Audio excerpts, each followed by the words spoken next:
Exclusive Awami লীগের শীর্ষ নেতা ওবায়দুল কাদের বাংলাদেশে আগামী ফেব্রুয়ারিতে ভোট ঘোষণা, কিন্তু আদৌ কি ভোট হবে?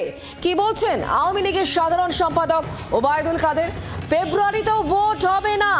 ঢাকা থেকে কোনো সরকারি বিবৃতি এখনো আসেনি। আওয়ামী লীগ ছাড়া ভোট কিছুতেই সম্ভব নয়। বাংলাদেশে শীঘ্রই অনেক কিছু বদলাবে। ইউনূসের সঙ্গে জামাত এনসিপির সম্পর্ক ভালো নয়। জি 24 ঘন্টায় এক্সক্লুসিভ আওয়ামী লীগের সাধারণ সম্পাদক।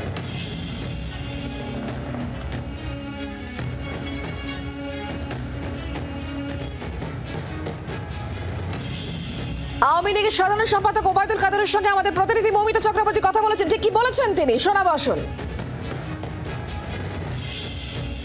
তারেক রহমানের সাথে ডক্টর ইউনূসের বৈঠক হলো। তারা এপ্রিল মাস থেকে সরে এসে বলছেন ফেব্রুয়ারি মাসে ইলেকশন করবেন।